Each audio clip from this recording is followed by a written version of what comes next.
I'm going to give you 10 seconds starting now if you don't want to hear spoilers for the best horror film I've ever seen in my life, 2025's Bring Her Back by the Phillipou Brothers, known as Raka Raka on YouTube and the Phillipou Brothers in the world of directing. Here's your chance to leave. If you want a spoiler-free review, I do have one of those linked in the description below. Feel free to check that out, but this is not going to be a review. This is my personal therapy session, and I've been wanting to talk about this for weeks. Here come the spoilers. Going once, going twice, and okay, you are locked in. Today we are talking about Bring Her Back, the horror film that starts with the drama of the foster care system and ends with a possessed child eating a frozen corpse out of a suburban pool house freezer. There. I've been wanting to get that off my chest for a while. Bring Her Back is easily the best horror experience I have ever had in a theater in my entire life. We are getting into trauma, grief, terror, and the worst childcare you've ever seen in your life. We open the film with 17-year-old Andy and his younger stepsister Piper, who arrive home from school one day to find their father dead in the shower. We're just starting in strong with a casual trauma speed run. Piper, who we know is visually impaired and mostly blind, is this innocent, sweet, and funny Spitfire type character, and Andy is a typical 17-year-old boy with a little bit of a traumatic past. He's brooding, resentful, and protective, screams final boy material. We find out later that their dad was fighting a battle with cancer, so his death is a really visceral and upsetting scene. There are several flashbacks to the scene, and every time you think that it's at its worst point, it keeps getting worse. It's one of those things. Deeply upsetting and heart-wrenching, and sets the overall tone for the film. Now, it's mentioned that Andy and Piper are step-siblings, which, hey, no offense, duh. But it makes you wonder about where their mothers are. It's clear that these two siblings already share a fair amount of trauma, and they have been through several difficult experiences in their lives already. Something I find absolutely disturbing in this film is the amount of times that it had the opportunity to present something in a gentle way and chose to be harsh instead. And I'm not judging it for it. I thought it was really creative. There was one scene in particular that really set the tone for the movie after their father's death, where the EMTs are lifting him onto a gurney and wheeling him out of the house. There is a scene where they cannot, for the life of them, get the body over the threshold. They cannot push the gurney through the door. And you don't really see it. You see a little bit of it, but it's mostly heard. Every single time you hear his dead body thump, thump, thump over the threshold, my heart sank. I was getting physically sick at this point, and I knew we were going to be in for a wild ride. That's because this movie taps into all of your senses as an enjoyable horror experience, and I fully believe that this movie utilizes sound design in a way that is far more disturbing than any recent horror film I've ever seen. The Phillipou Brothers released their freshman film called Talk to Me in 2023, and it was revered in the horror world as one of the scariest movies that people had ever seen. I worked in a movie theater when this movie came out, and people were terrified of it. People left the movie early. It was genuinely upsetting. People were very, very scared of it. It was a terrifying film. But me personally, I felt like I got uninvited to the party. I expected Talk to Me to be about 40% edgier than it actually was. And the way that people were reacting to it, I expected it to be a lot more visceral. I wasn't displeased with the movie. I believe it was masterfully crafted and a very good horror story, but overall, I just felt like it wasn't scary. I was underwhelmed. Now, if this were a review for Talk to Me, you would probably think that I'm just some pretentious horror-loving asshole, which, hey, if it waddles and quacks, you know. But when I watched Talk to Me in theaters, I was no way, how you say in English, shitsing my pants. I had this weird feeling that the movie was holding something back, almost like the Phillipou Brothers were testing the waters to see what the audience could handle. Looking back, I kind of feel like a genius for having that thought. Whether it's true or not, I don't know.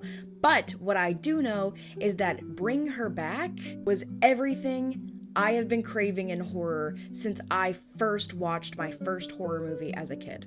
After getting a full scope of what these guys are capable of, I cannot praise them enough, and like I said in my spoiler-free review, Bring Her Back really restored my faith in horror because ever since 2023, I hadn't seen a horror movie that genuinely scared me. Bring Her Back was the first. Andy and Piper eventually get shuffled into the foster care system despite Andy only being just a few months away from being able to adopt Piper himself, which is extremely frustrating. Enter their foster mom, Laura. She's eccentric, polite. The jingling is my dog, by the way. Yep, that's him. She's eccentric, artsy, overly polite, but also extremely flighty. And she's definitely giving the vibes of someone who has a dead body in her freezer, I'm not gonna lie. They didn't really try to hide it. She's a former counselor turned foster mom, and she's currently already fostering a little mute boy named Oliver, who is completely normal in every way. What could go wrong? When Andy and Piper arrive, there is a scene where Laura is trying to introduce them to the family, and she measures them using a ruler and a pencil up against the wall. Laura is clearly favoring Piper over Piper and Andy. She's treating Oliver like some kind of inmate. As she's measuring the kids, she takes the ruler and pops it up against Oliver's head, and he just kind of sits there like this. The whole theater gasped. Like, it's a visceral, shared experience. Highly, highly recommend watching this in a theater if you have the opportunity to. By the time this video comes out, you might be able to still catch it. So right away, Laura is favoring Piper, and Andy immediately clocks this. He also clocks Oliver's weird trance-like state, and Laura brings up the kind of taboo topic of Kathy, Laura's deceased daughter. Laura reveals that Kathy was also blind, just like Piper. Also, Piper just so happens to be almost the exact same age and height as Kathy. Not a weird coincidence at all. I was immediately uncomfortable with the trauma bombing in this scene. Why would you foster a visually impaired daughter into your home and be like, "Oh yeah, it's chill, you're blind. My daughter was blind too. She died though." That's not reassuring. That's creepy. We also learn throughout the course of the movie that Andy resents Piper. Not in a way that he would ever hurt her or be mad at her, but he does resent her though because their father was abusive only to Andy, selectively to Andy, and his father always shielded Piper from his abusive side. And so Andy is a little bit upset about that. He has a more strained relationship with their now deceased dad. It also introduces the concept that this isn't just a horror movie. It is a visceral, twisted sibling love story about protection, projection, and inherited trauma. So even though this is what I would like to consider a deep dive, I'm not going to go into every single scene because I think some things are better left a mystery. I'm gonna give you the meat and potatoes of the movie, but there's definitely some things I'm leaving out. But to sum all those things up into one beautiful little sentence, Laura's a fucking menace. Specifically, she's a menace to Andy, and Piper is completely oblivious to it, to no fault of her own. So while Laura is favoring spending time with Piper, Andy starts hanging out with Oliver because there's not much left to do. Another key fact is that Oliver has been practically begging to eat this entire film. Like, he can't physically talk, but he's starving, and it's obvious. Laura, for some reason, is denying him of food at this point. She's locking him in rooms, not allowing him to sit at family dinners, and taking things out of his mouth. So one day, while Laura and Piper are having a certified girls' day, Andy's home alone with Oliver, and he decides that he's going to cut Oliver a slice of cantaloupe, which is really cute, until Oliver decides that the knife would taste better than the fruit. What ensues is genuinely one of the most grotesque and horrifying body horror visual scenes I've ever seen in a horror movie in my life. This kid is chomping on the knife, just going to town, dude. It's the sound of metal crunching on bone, slicing of skin. He's chewing on this knife so intently that all of his teeth are being carved away, chipped, and now sitting jagged in his mouth. His gums are sliced. He slices his gum and his lip. It's disgusting. Andy tries to take him to the hospital, but when he tries to get him to the car, there's like a weird salt line where the property lines are apparently marked, and the second he crosses that, he starts convulsing and flipping around on the ground like someone unplugged his satanic Wi-Fi. So that pretty much solidifies that something supernatural is going on with Oliver, which is terrifying. Laura and Piper come home, and Piper is scared that Andy did something to hurt Oliver, because why else would he be screaming and retching in pain and covered in blood? And Laura convinces Oliver to calm down with a creepy little head rub. Whatever that is. That's when you hear Oliver speak for the first time. He mutters the words, "Help me." We learn that he isn't mute, and it is the most devastating thing we have heard in the film thus far. It is the only time I've ever wanted to hug a possessed child. Laura is pissed at Andy for trying to meddle in things that he doesn't understand, and she decides to spend the rest of the film sabotaging Andy to make him look like an abusive older brother in order to isolate Piper from him, and pretty much makes him out to be everything he's ever been scared of being due to his relationship with his father. She does such a good job with this that Andy eventually storms off, and she's able to get what she really wants, which is alone time with Piper. Now, I love kids as much as the next guy. I would love to foster a kid in the future. I think that would be such an enriching experience, and giving them a loving home, even for a short period of time, you can't, put a price on that. But anyone who's wanting to spend that much alone time with a child has bad vibes. I think that goes without saying, though. While Andy is out, Laura shows Piper Kathy's dead corpse in the freezer.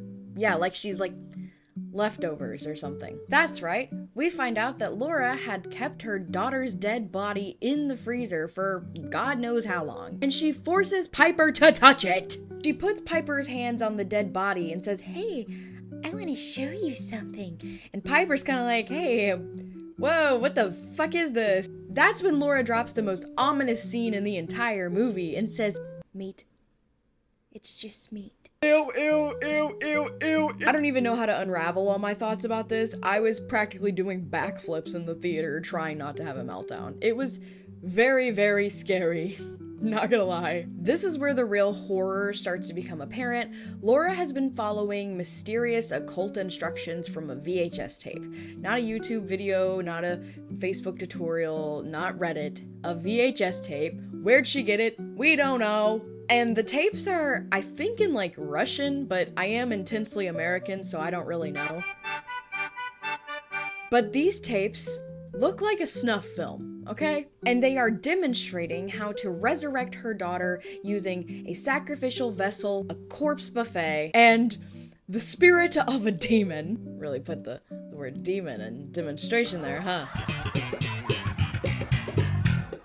The ritual goes like this. The demon, inhabiting a vessel's body, who we have discovered is Oliver in this case, eats a corpse and then barfs the corpse's spirit into another dead body that has died the exact same way. Since Oliver is the vessel that is possessed with the demon, that would explain why he couldn't cross the weird-ass property line. So we know that Kathy drowned in a pool, and we find out that Laura plans on drowning Piper in the same pool, with the hopes of Oliver puking Kathy's spirit into Piper to have Piper 2.0. Forever and ever, amen. But the issue is, the demon that's inside of Oliver, who is not a foster kid, but just a kidnapped kid, is getting really hungry really, really fast. And the longer Laura takes for the storm to fill up the pool, the hungrier the demon gets. It's trying to eat everything and everyone in sight. Laura continues to mentally mindfuck Andy, who is on the cusp of figuring all of this out, but he's cut short when she eventually gaslights Piper into thinking that Andy punched her in the face while she was asleep.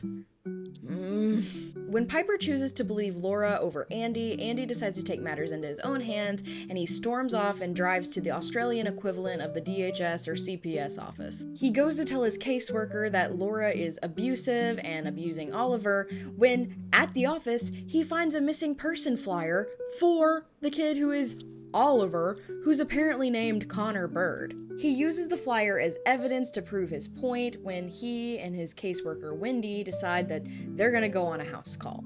Wendy is skeptical, but she does at least do her job and goes to see what's wrong. This is really gonna piss you off though, because the reason that Laura was able to get away with all of this is because Laura was a counselor at the CPS center, okay? And because she had worked there, she wasn't actually a vetted foster parent. They just trusted her because she was an ex-employee there, and they let her adopt and foster out whoever she wanted. Andy and his social worker Wendy arrive to the house, and everything seems to be pretty much in order. Wendy doesn't believe that anything that Andy said is actually true, until she literally sees Oliver chomping on Kathy's corpse like a Cold Stone Creamery special, Baskin Robbins 31 flavors. Wendy makes a run for it to call the authorities when, hey, you guys, I'm talking to you. Not the person, no, not them, you. My dear 56 viewers who regularly watch my content, the things I'm about to say in the next few minutes of this video are going to royally piss you off. So if you want to watch the movie for yourself, here's your last chance to run, okay? I'll give you a second. Wendy tries to make a break for it to tell the authorities that something disturbing is going on, and Laura hits them with her car! 2 for 1! 2 birds with 1 stone! Wendy... DOA, alright? She's dead. Andy is very badly maimed, so Laura goes over and drowns him in a puddle that he's laying in. She just casually, like this was a side quest to be the most unlikable person of all time. Now it's Piper's turn. When Piper comes home from her after-school program for the blind and visually impaired, Laura goes full lunatic. Did that play off? Probably not. Laura wants to drown Piper in the pool, but Oliver, who's in a different room, mimics Andy's voice and lures Piper away. They kind of glaze over this. It's a very short scene, but this scene is actually very pivotal to me because up until then, I somehow believed that Andy could have survived that. Like maybe he was faking being drowned or something. I had hope up until Oliver spoke with Andy's voice. So this basically implies 2 things. 1 is that Oliver has eaten Andy, or at least part of him, and 2, there's an unseen force here of what could happen if this demon possessing a vessel didn't have a handler. It's implied that its hunger would be insatiable, and it would spend time eating people and then using its newfound power of mimicking those people to lure more people to it, and then eating those people and continuing a vicious cycle. As a folklore girly, I find this particularly horrifying as it does very much remind me of the Native American folklore of the Wendigo. Again, I am not a folklore professor, and in case you can't tell by the lack of melanin, not a Native American person. Don't take this for fact, but the Wendigo is revered as this deer-like creature in pop culture when in reality it's a lot more vague than that. I don't think it actually has to resemble a deer. That's a newer thing, I believe. It's actually a person who is possessed by a spirit, and this happens by the way of cannibalism. Even if the cannibalism is an emergency situation where the human meat is the only thing left to eat, cannibalism was viewed by the Native American people in their folklore as an abomination, which can't say that I blame them for that. I agree. I also think cannibalism is kind of an abomination. The idea is that if you partook in cannibalism, even in an emergency scenario, you would get possessed by the spirit of the Wendigo, which would turn you into a monster that ate other people and mimicked things that it had eaten in other people's voices, trying to lure them out of safety and eating more people, thus continuing the vicious cycle. If there is anyone who knows more about the Wendigo than me, or is a folklore major, please drop some information below. I am more than open to suggestions, but the only place I was going with that is the parallels here are uncanny. It's eating people to mimic people to eat people. It's a predator. We see Oliver, possessed by this demon, use this ability to try to lure Piper into the next room to presumably eat her too. And we know that it's eaten Andy because holy fuck bro, put the fork down. Oliver is definitely swollen with something. Now we do see Andy's body later, so we know that he didn't eat the entire thing, but he at least ate part of it. I think this swelling is more so a signifier that the ritual is almost complete, but it could really be one of 3 things in my opinion. Either 1, Oliver is emaciated and starved, so the fact that he's been gnawing on dead people and inanimate objects and everything and anything in the house, he's just really swollen from this and his body is rejecting all of that. But more likely, I think it's one of the later 2 options, which is more towards the paranormal end of the spectrum. Either 2, Kathy's spirit is inside of Oliver, and this is representing the full termness of her personhood. So the ritual's almost complete, and Kathy is being almost reborn out of Oliver, and Oliver is ready to puke Kathy's spirit back into another corpse, and so he's just gotten really big from that. Kathy is inside of him somehow, like spiritually. And then this is the one that I kind of lean toward the most.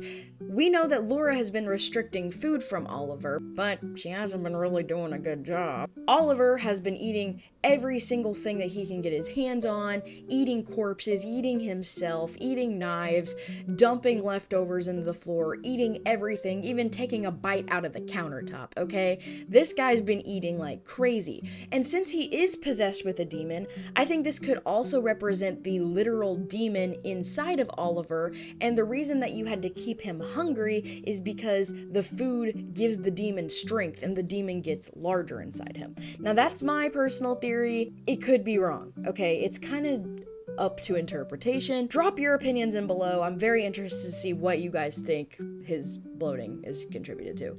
Either way, this is a twisted and messed up vor scene that has left me traumatized for the rest of my life. Back to Piper being lured by Oliver, Laura puts a stop to this immediately and takes her herself because she's ready to drown Piper in the pool. Laura attempts to complete the ritual by drowning Piper, and I'm not gonna lie, gang, I thought we lost her here. After Andy died, I pretty much assumed that anything goes. Eventually, Piper cries out for her mom, which absolutely just sends Laura into shock, long enough that Piper can escape. But the demon is still hungry! So Oliver chases Piper, trying to eat her through the forest, and when he crosses the property line, he falls over and the demon cannot survive outside of the ritual site. The demon finally leaves Oliver, who is revealed to be the kidnapped child Connor Bird, so the demon leaves Connor right before the police arrive. And this is another talking point I want to mention. Connor is now fucked, dude. Okay, I leaned over to my husband. You can call me demented, you can call me sick, but I leaned over to my husband in that theater and I said, that kid is better off dead. And then my husband looked at me like this. You gotta hear me out. This demon did a number on that boy. He's gonna need surgery to fix his teeth, if his teeth even can be fixed. And he might even need surgery on his internal organs after they were all moved around. He has eaten human flesh. There's no telling what kind of memory he has of all of this. I think he probably even still has his memory of everything. He's traumatized. Can you imagine the pain you would be in from a living, growing creature being inside of you the size of like a 10 or 11-year-old? At the smallest? That's huge. That's not just being pregnant. That's being like, ugh! As for Laura, she gets her just desserts. The police arrive, and Laura is found shoving Kathy's body back into the freezer for next time. The police say, stop, you're under arrest. And Laura resists arrest. So they shoot her in the leg, and then they shoot her in the arm, and then they shoot her in the ankle, and she still doesn't stop, so they beat her over the head with a baton until she's knocked out, and then they put her in a jail cell for the rest of her life to rot. That's what I retconned in my mind. That's what happened. I'm gonna give you one last chance to leave the video before I tell you what actually happened to Laura. It's gonna make you really mad though. If you've spoiled yourself this far, you might as well hang in there, but I will give you the opportunity to leave. Okay. The police arrive on scene as Laura sinks into the pool, cradling the dead body of Kathy like it's some kind of weird doll. She has drowned herself to be with her daughter. And it's sick, and it's twisted, and it's frustrating because, in a way, it really feels like Laura got away with all of this. At least on the bright side, Piper did make it to the road where a nice family picked her up and brings her to safety. Probably just to put her ass back in the foster care system. Yay, yippee, I love happy endings. But I mean, hey, at least she lived. When you look at the fates of every other character in this movie, the fact that she lived is a goddamn miracle. I really can't complain. While the ending is frustrating and may turn some people off, I really do think that it was one of the more realistic endings because especially when you're making a movie that focuses on things like the foster care system, solutions to problems are rarely ever neatly tied up with a bow. I mean, sure, they're maybe not this horrific, but they're not satisfying. This movie isn't really about demons, it's about grief, and about how grief metastasizes in a person and can change your personality. It can drive you to to madness or make you a better person. In Andy's case, grief made him protective, strong-willed, and empathetic. But it drove Laura to madness. She crossed every boundary, both physical, legal, and spiritual, to bring her daughter back, and it was all in vain. She lost everything she worked for. In the end, how you react to grief in your life is up to you. Bring Her Back is one of the most disturbing horror films I've ever seen, not because of the freaky imagery and gore, which, hey, it had plenty of. But as much as you hate her, you understand the villain. She's humanized. Is she evil? Yeah, but she's also grieving, unhinged, and ultimately undone. I'm going to take this short opportunity in all seriousness to say that if you are struggling with something or you are grieving, there are resources you can go to, there are numbers you can call, and there are people in your life that you can talk to even if you feel like you're alone. I promise you're not. There are people who care about you more than you think. I urge you to use these resources and talk to these people, not buy a VHS tape from an unknown cult in Russia and start defrosting the kid that you have frozen in your freezer. Anyway, like, comment, and subscribe if you liked this video. My name is Melody, and this channel is called Melody Ever After. I do all sorts of videos and commentary content on this channel, so if you're interested in that, I would really appreciate it if you checked me out. If you didn't like this video, leave a comment too and tell me why. I'm pretty open-minded unless you're an asshole. And if you liked this video, what's stopping me from catching you in the next one? I'll see you guys next time, just hopefully nowhere near an unfilled pool. Bye guys.